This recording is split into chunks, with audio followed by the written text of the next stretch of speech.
আজকের ভিডিওটা করছি মেয়েদের যোনিপথের স্রাব বা সাদা স্রাব নিয়ে। লজ্জার কারণে এই বিষয়ে আমাদের অনেকেরই জানাশোনা অল্প, ফলে দেখা যায় অনেকে অসুস্থ হয়েও বাসায় বসে আছেন, আবার অনেকে সুস্থ কিন্তু তাও স্রাব নিয়ে দুশ্চিন্তা করছেন। আমি একদম হাতে কলমে দেখাবো স্বাভাবিক স্রাব কত প্রকারের হতে পারে, আর তারপর দেখাবো 5 ধরনের স্রাব যেগুলো দেখা দিলে ডাক্তার দেখানো প্রয়োজন। প্রথমে দেখাচ্ছি স্বাভাবিক সাদা স্রাব কেমন দেখায়। একটু ক্যামেরাটা নিয়ে আগায় আসো, কাছ থেকে দেখালে ভালো হবে। Thank you. স্বাভাবিক সাদা স্রাব এরকম দইয়ের মতো ঘন হতে পারে, তার চেয়ে পাতলা হতে পারে, কিছুটা এরকম,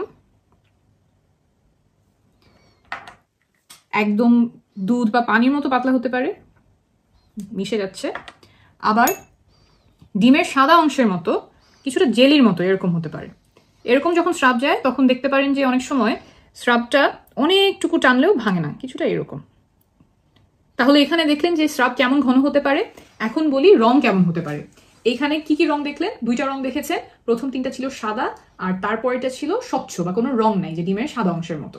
তো এই সবগুলোই হচ্ছে স্বাভাবিক রঙের স্রাব। এখন বলি দিনে কতটুকু স্রাব যাওয়া স্বাভাবিক। সেটা হলো 2 থেকে 5 মিলিলিটার বা 2 থেকে 5 ml। এর থেকে একটু অল্প বেশি হতে পারে। এটা কতখানি, অন্তর্বাস কতটুকু ভিজে, সেটা আমি এখন স্যানিটারি প্যাডে ভিজিয়ে দেখাই। এটা হচ্ছে 2 ml আর এটা হচ্ছে 5 ml। 2 ml এ হয় এতখানি, আর 5 ml এ হয়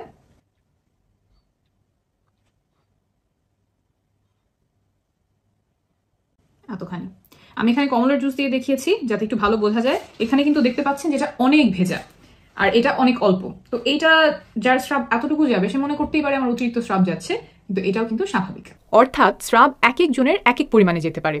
আপনার জন্য যা স্বাভাবিক আরেকজনের জন্য তা নাও হতে পারে। আবার একই মানুষের মাসে এক এক সময় এক এক পরিমাণ স্রাব যায়। আপনার জন্য যতটুকু স্রাব স্বাভাবিক তার থেকে বেশি যাওয়া শুরু করলে সেটা কোনো রোগের লক্ষণ হতে পারে, তখন একজন চিকিৎসক দেখাবেন। অনেকে আবার প্রশ্ন করেন যে সাদা স্রাব বন্ধ করব কিভাবে। কেউ ভাবেন স্রাব যাওয়ার কারণে তার শরীর দুর্বল লাগছে, স্বাস্থ্য ভেঙে পড়ছে। এগুলো ভুল ধারণা। স্রাব শরীরের কোনো ক্ষতি করে না, বরং শরীরের জন্য উপকারী।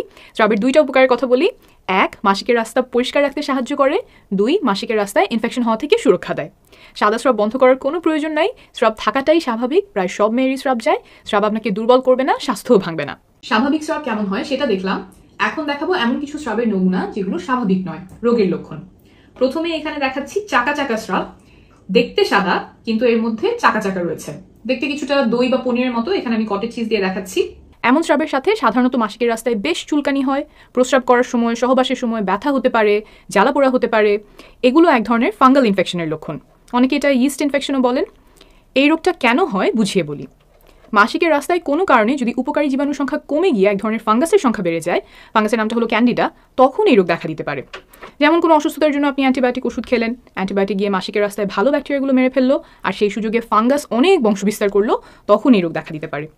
এটা সারিয়ে তোলা হয় অ্যান্টিফাঙ্গাল ওষুধ দিয়ে। সেটা মুখে খাওয়ার ওষুধ হতে পারে বা মাসিকের রাস্তায় ঢোকানোর ওষুধ হতে পারে। চিকিৎসা শুরু করার 1 থেকে 2 সপ্তাহের মধ্যেই এটা সাধারণত সেরে যায়, তাই ডাক্তারের পরামর্শ নেবেন।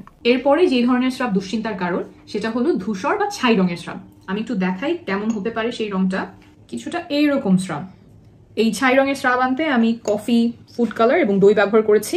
রোগীরা সাধারণত আমাদের কাছে এসে বলে যে স্রাবে খুব দুর্গন্ধ যাচ্ছে, পচা মাছের মতো দুর্গন্ধ হচ্ছে, তবে তাদের সাধারণত ব্যথা থাকে না, চুলকানি থাকে না। এই রোগটা কেন হয়?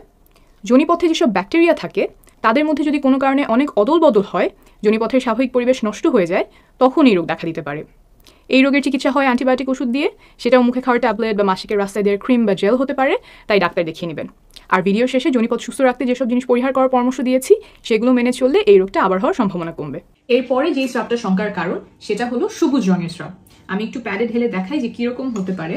কিছুটা এইরকম সবুজ রঙের স্রাব যেতে পারে। এই সবুজ রংটা আনতে আমি লাইম ইয়োগার্ট, দুধ এবং ফুড কালারের সাহায্য নিয়েছি। এরকম সবুজ রঙের স্রাব গনোরিয়া রোগে দেখা যেতে পারে। এর সাথে রোগীরা অনেকেই বলে যে তল পেটে ব্যথা হচ্ছে, প্রস্রাবের রাস্তায় জ্বালা পোড়া হয় কারো কারো। এই রোগের ব্যাপারে একটু সাবধান, কারণ চিকিৎসা না হলে জরায়ুতে ছড়িয়ে পরবর্তীতে বাচ্চা নিতে সমস্যা তৈরি করতে পারে। কিন্তু সময় মতো অ্যান্টিবায়োটিক ওষুধে এটা একদম সারিয়ে ফেলা যায়। ওষুধ 1.5 সপ্তাহ খানিকের মধ্যেই আমরা আবার টেস্ট করে দেখি যে রোগটা পুরোপুরি সেরেছে কিনা। এটা একটা যৌনবাহিত রোগ, অর্থাৎ রোগটা সহবাসের মাধ্যমে ছড়ায়, তাই রোগ ধরা পড়লে স্বামীকেও চিকিৎসা করতে হবে, না হলে একজন থেকে আরেকজনে আবার ছড়াতে পারে। আর রোগ সারার আগ পর্যন্ত সহবাস থেকে বিরত থাকবেন। গনোরিয়া রোগে স্রাবের রং সবুজ না হয়ে হলুদও হতে পারে। আমি একটু প্যাডে দেখাচ্ছি। এরকম হলুদ হতে পারে, এর চেয়ে হালকা গাঢ় হতে পারে। ঠিক আছে, এই গেল গনোরিয়া। এরপরে যে স্রাবটা দেখাবো সেটা হচ্ছে সবুজের সাথে হলুদ মেশানো এমন রঙের স্রাব। আমি একটু প্যাডে ভিজিয়ে দেখাই। স্রাবটা দেখতে কিছুটা এরকম, ট্রিকোমোনাসিস নামের একটা রোগী এরকম স্রাব দেখা যায়। স্রাব পাতলা হতে পারে, ঘন হতে পারে, ফেনার মতো হতে পারে। সাথে রোগীরা বলে যে মাসিকের রাস্তায় চুলকানি হচ্ছে বা প্রস্রাবে ব্যথা হচ্ছে, জ্বালা পোড়া হচ্ছে বা ঘন ঘন প্রস্রাব হচ্ছে। চিকিৎসা কি? অ্যান্টিবায়োটিক ওষুধ দিয়ে এই রোগ সম্পূর্ণভাবে সারিয়ে তোলা সম্ভব, তাই এমন স্রাব গেলে অবশ্যই একজন ডাক্তারের কাছে যাবেন। এটাও একটা যৌনবাহিত রোগ, অর্থাৎ সহবাসের মাধ্যমে ছড়ায়, তাই রোগ ধরা পড়লে আপনার স্বামীকেও চিকিৎসা করতে হবে, আর সে না ওঠা পর্যন্ত সহবাস করা থেকে বিরত থাকবেন। এরপর আসি লাল স্রাবে। এটা একটু ব্যতিক্রম। লাল স্রাব যাওয়া মানে যে শঙ্কার কারণ তা না। মাসিকের শুরুতে একটু লালচে স্রাব যেতে পারে, মাসিকের রক্ত আসা শুরু করেছে, সেটার সাথে স্রাব মিশে এমন রং হয়। মাসিকের শেষের দিকে কালচে স্রাব যেতে পারে। এমন স্রাবগুলোর আগে পরে যদি মাসিক হয়ে যায়, তখন আমরা সাধারণত এগুলোকে স্বাভাবিক ধরে নেই, ডাক্তারের কাছে যাওয়ার প্রয়োজন নাই। 3টা ক্ষেত্রে লাল স্রাব বা রক্ত আসলে চিকিৎসকের কাছে যাওয়া প্রয়োজন, এটা একটু মনোযোগ দিয়ে শুনবেন। 1. মাসিক ছাড়া যদি রক্ত যায় বা লাল স্রাব ভাঙে, স্বাভাবিক কিছু কারণে এমন হতে পারে, আবার জ্বরে মুখের ক্যান্সারের কারণেও হতে পারে, তাই এমন হলে অবশ্যই একজন গাইনোকোলজিস্ট দেখাবেন। 2.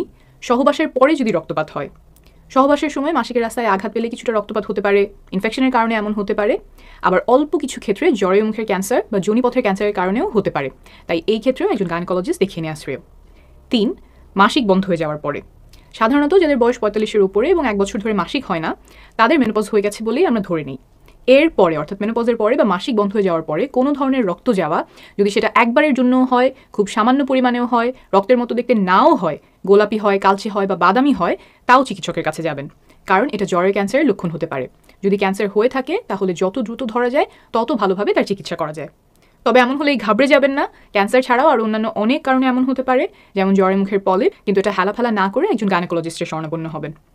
যারা এই ভিডিওটা দেখছেন, সম্ভব হলে আপনার চেনা জানা বয়স্ক মহিলাদেরকে আজকে এই একটা তথ্য দয়া করে জানাবেন, কারণ মাসিকের রাস্তা দিয়ে রক্তপাত হলেও অনেকে হয়তো লজ্জার কারণে বলবেন না, বা এটা যে ঝুঁকিপূর্ণ তা না জানার কারণে এড়িয়ে যাবেন। এখন বলবো যোনিপথ সুস্থ রাখার টিপস। 1. যোনিপথের ভেতরে কোনো সাবান, সুগন্ধি, ডুশ বা অন্য কিছু দিয়ে পরিষ্কার করবেন না, কারণ যোনিপথের ভেতরটা সে নিজেই পরিষ্কার রাখে, বাইরে থেকে কিচ্ছু করার দরকার নাই, কিছু করতে গেলেই বরং হিতে বিপরীত হতে পারে। একটু আগে যে রোগগুলোর কথা বলেছিলাম, ফাঙ্গাল ইনফেকশন, ব্যাকটেরিয়াল ভ্যাজিনোসিস, এগুলো দেখা দিতে পারে, তাই ভেতরে একদমই কিছু করতে যাবেন না। 2. যোনিপথের বাইরের জায়গাটুকু পানি আর সাবান দিয়ে পরিষ্কার করবেন, সাধারণ একটা সাবান ব্যবহার করবেন, সুগন্ধিযুক্ত সাবান ব্যবহার করবেন না, ধোয়ার পরে ভালো করে জায়গাটা শুকিয়ে নেবেন। 3. সুতি কাপড়ের অন্তর্বাস পরবেন। 4. খুব টাইট অন্তর্বাস বা পায়জামা পরবেন না। 5. ডাক্তারের পরামর্শ ছাড়া কোনো প্রকার অ্যান্টিবায়োটিক ওষুধ খাবেন না।